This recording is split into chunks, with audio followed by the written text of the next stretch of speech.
Muy buenos días, mi nombre es Jorge, soy CM de la Federación Internacional de Ajedrez. En el día de hoy vamos a estudiar una partida jugada por una gran jugadora rusa soviética de los años 80, 70.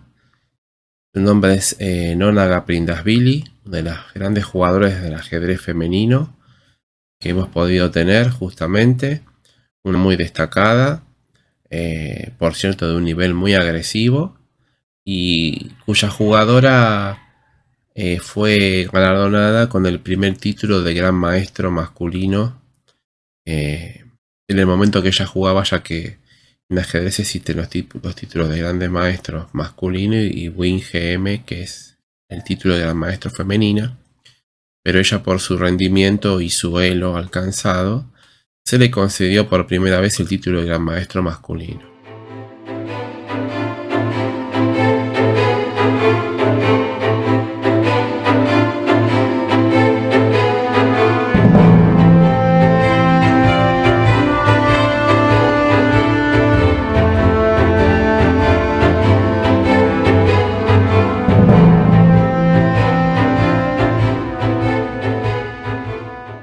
El ajedrez femenino no se practicaba mucho y eso hacía que no rindieran en su mejor momento o a su mayor nivel las mujeres que eran muy buenas jugadoras justamente.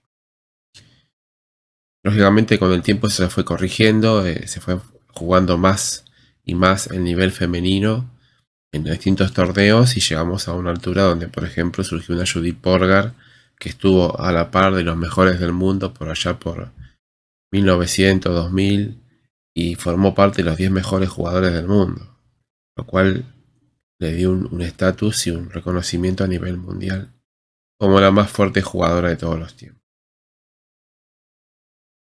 En esta partida que vamos a estudiar en este momento con respecto a Nona Gaprindashvili, vamos a analizar una partida jugada en Dortmund en 1974, donde Gaprindashvili conduce las piezas blancas y Servat conduce las piezas negras. Y las blancas comienzan con la jugada E4, ¿sí? Característico del ataque del estilo agresivo de Gaprindashvili, a lo cual las negras le contestan con C5, jugando una defensa siciliana, ¿sí? Y las blancas eligen el sistema con caballo F3, juegan la defensa con caballo C6, una time up, y las blancas deciden abrir rápidamente el centro con la jugada de 4. Acá hay muchas líneas para estudiar y prepararse cuando uno juega. Por ejemplo, alfil B5, el ataque de Rosolimo. Con C3, una variante más con ideas dirigidas a tomar en D4 con peón, cuando hagamos D4. Caballo C3, más a la espera de ver lo que hace el negro. Y bueno, D4 venía a ser la jugada natural, con lo cual las blancas abren el centro rápidamente y las negras deben tomar con el peón C. Juegan obviamente C por D4. Y a caballo por D4,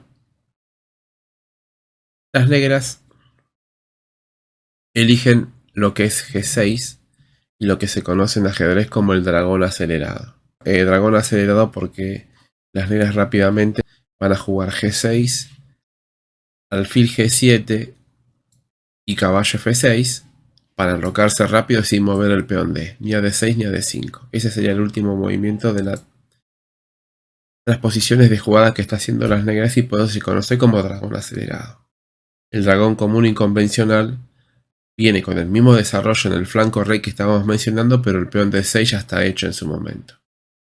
De ahí que se llama dragón acelerado este sistema elegido por las negras y el cual eligieron para combatir al peón rey de Nona Gaprindashvili.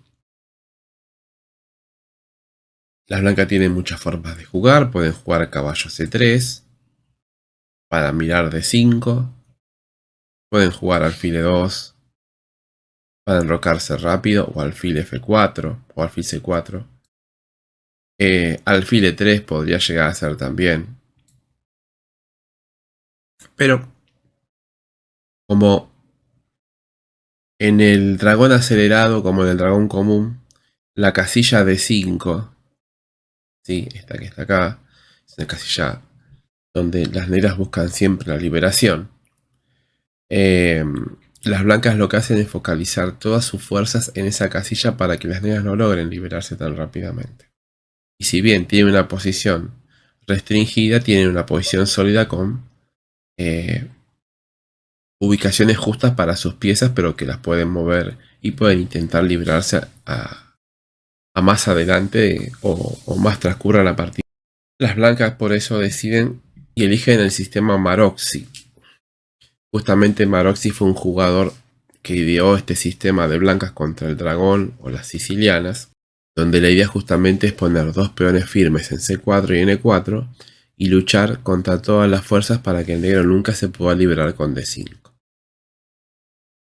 Por eso el sistema Maroczy tiene esas ideas, pero obviamente que las blancas también tienen que jugar con mucho cuidado porque C4 y E4 están haciendo que las casillas negras empiecen a quedar un poco flojas, y si el alfil de negras desapareciera, ¿sí? Hay que hacer notar que el alfil de G7 sería muy fuerte en la diagonal, porque sería el claro dominador de esa diagonal y de las casillas negras.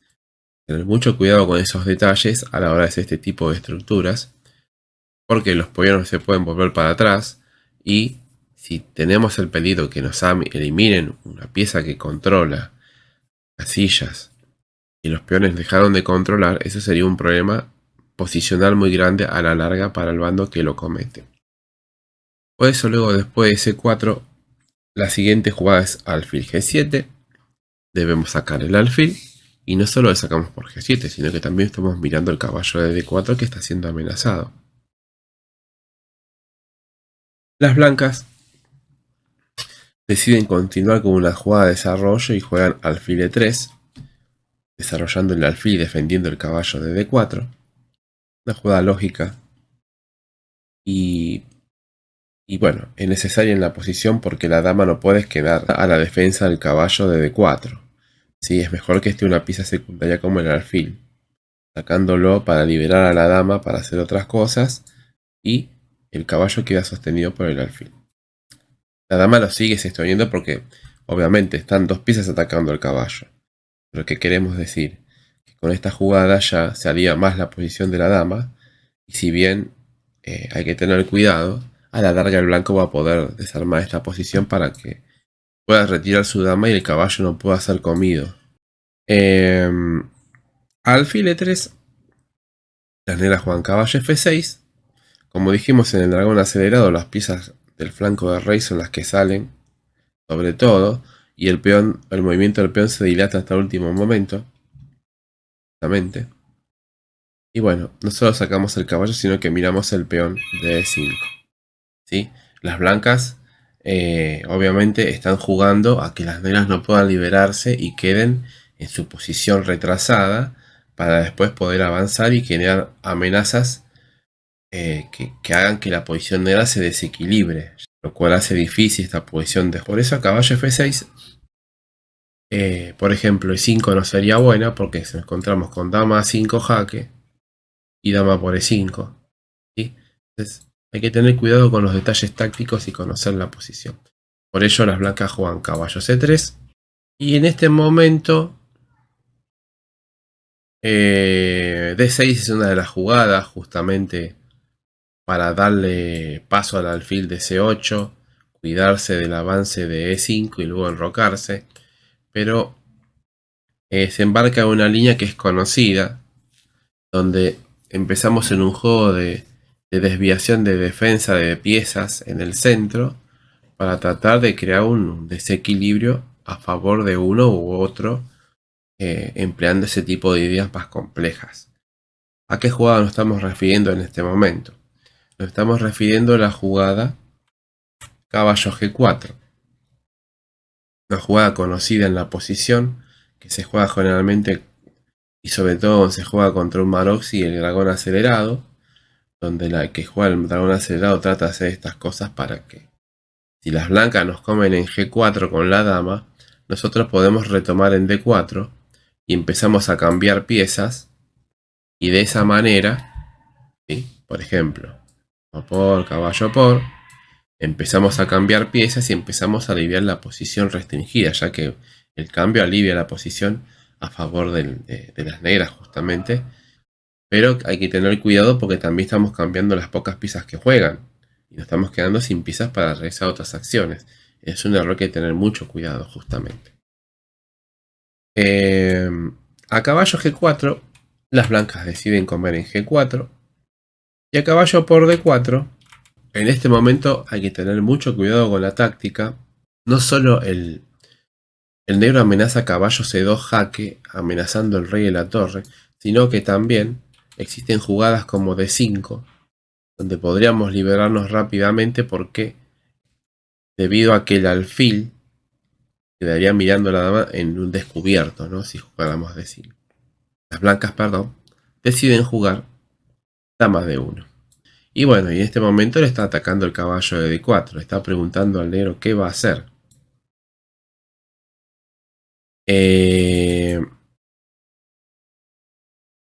Las negras en este momento tenían que elegir en varias jugadas en donde pudieran llegar a buen puerto y enrocarse rápido, o hacer lo que hicieron, lo que es complicar más la posición, pero desde el punto de vista de las blancas están mejor preparadas para afrontar todo ese tipo de problemas tácticos, y las negras con su última jugada generan una cantidad de debilidades, podrían jugar a favor de las blancas. Una jugada, por ejemplo, hubiera sido caballo C6, y con idea después de D6 y enroque la posición y continúa la partida.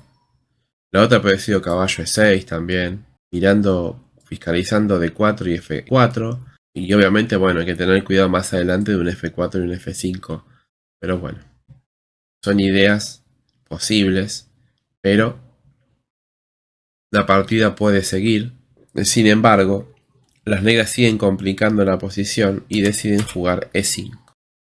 Las negras, después de haber jugado caballo G4 en el flanco del rey y pasar todo lo que pasó, deciden jugar E5 y sostener el caballo de D4, teniendo un punto fuerte con el cual pueden afrontar o contrarrestar las ventajas de las blancas, que ya dijimos que el blanco tiene un fuerte control en D5 con un peón y un caballo.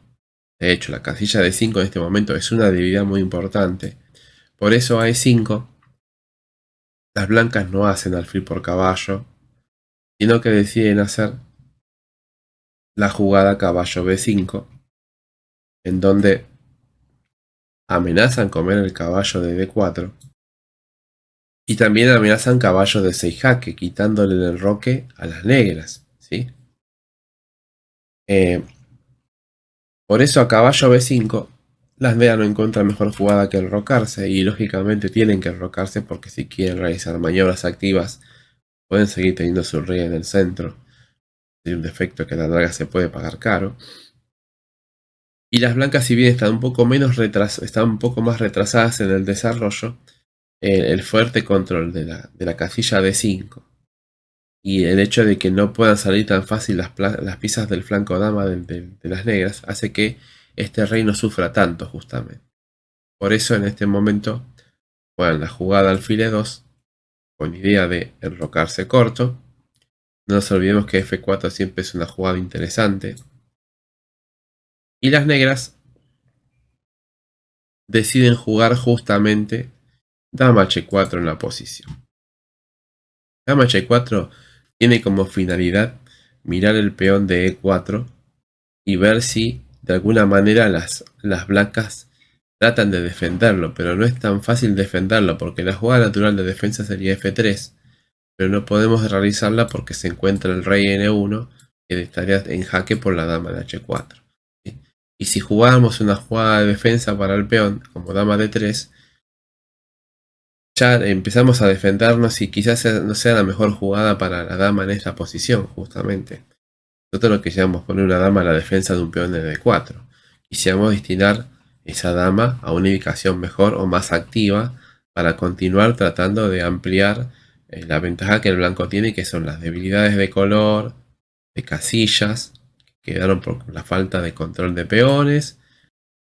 El otro tema es justamente el tema de la casilla de 5, ¿sí?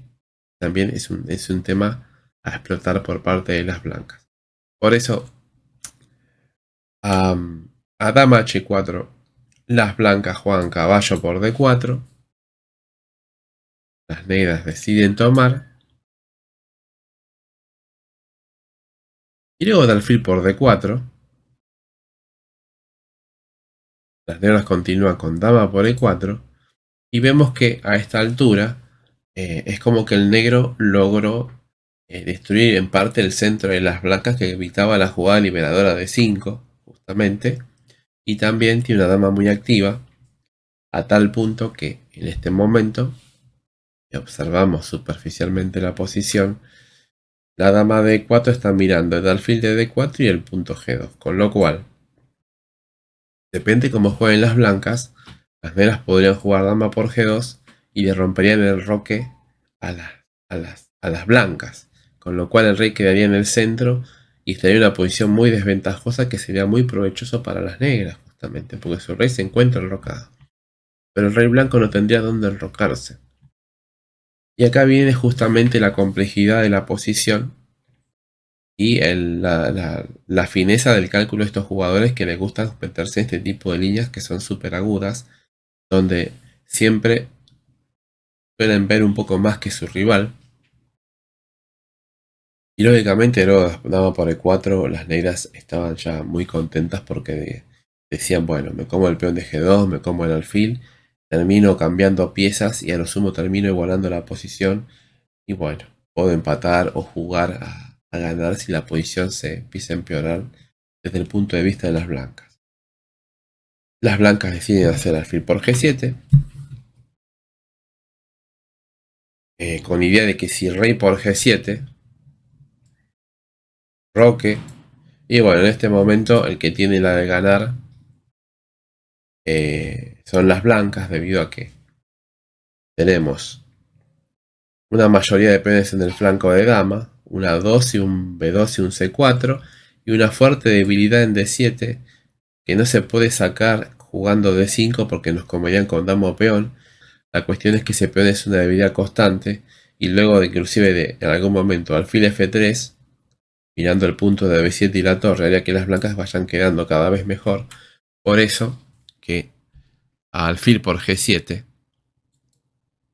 luego de haber explicado todo esto, las negras deciden comer en g2 y hacer una jugada intermedia, ¿sí? Especulando con que si el alfil se comiera la torre de f8, nosotros nos comeríamos la torre con jaque con ventaja, ¿sí? Por ejemplo, alfil por torre, dama por h1 y luego alfil 1, ¿sí? Podríamos jugar rey por, y nos encontramos en esta posición donde tenemos un peón de más, justamente. Por eso, alfil por g7 y dama por g2. Acá viene la brillantez de estos jugadores combinativos, lo cual hace que las partidas sean muy pintorescas y muy interesantes. Surge una jugada que obviamente escapó al cálculo de las negras, con lo cual las blancas empezaron a tener una ventaja significativa, justamente una mejora en la posición. La jugada que hacen las blancas con dos signos de admiración es dama de 4. Muy buena jugada, porque especulan con la debilidad de casillas negras que tiene el bando negro y la posibilidad de crear una red de mate en el flanco rey, ¿sí? Aparte de la amenaza de hacer alfil por torres, justamente. Pero la esencia de la jugada dama de 4 es explotar la debilidad de negras que tienen las negras, porque falta su alfil, justamente. Y si empezamos a ir más fino, también están jugando en contra de la falta de desarrollo de sus piezas en sí, que no están jugando, con lo cual permite hacer este tipo de gambitos entregando material para explotar esas debilidades que estábamos mencionando y a su vez queda una red de mate debido a que el negro no se va a poder defender tan fácilmente. Dicho todo esto, tienen que continuar con dama por h1, jaque, y luego de rey d2, no alfil f1 porque torre 8 podría ser muy importante sacando la torre de la amenaza del alfil y ganando un tiempo, ¿sí? Y trayendo la torre al juego, vale aclarar la situación. Deciden jugar rey d2 y lo brillante de esto que después de la jugada dama d4 no solo las blancas entregaron la torre de h1 sino que están entregando la torre de a1 porque las negras deciden jugar dama por a1 y otro golpe fenomenal de las blancas en la posición, con lo cual la posición negra se derrumba y lo cual escapó al cálculo de las negras, es la jugada dama f6. Muy buena jugada, excelente la disposición de la dama en esa casilla, porque el plan de las blancas en este momento es explotar el hecho de que las piezas negras no pueden salir a la defensa. Su dama quedó descolocada en el flanco de dama en la casilla a1 y la idea fuerte de dama f6 es justamente jugar alfil h6 y dama g7 con mate inevitable. ¿Por qué decimos que dama f6 es una muy buena jugada? Porque el negro lo que busca en esta posición es la jugada liberadora f5, con lo cual si bien después de f5 las blancas combinan la torre en f8, sería muy difícil que recibieran mate porque el blanco se está quedando sin piezas para poder encerrar al rey enemigo. Por eso la importancia de jugar dama f6, evitando f5 y amenazando la maniobra inevitable que es alfil h6 y dama g7 mate. Con lo cual las blancas se alzaron con la victoria y tuvimos ante nosotros una partida muy bonita desde el punto de vista de ataque, donde se ve como los tiempos en desarrollo son muy importantes y el hecho de meterlos en complicaciones, uno tiene que estar muy atento y tener mucho cuidado debido a que cualquier imprecisión puede llevarlos a una posición perdida como le pasó a las negras en este momento.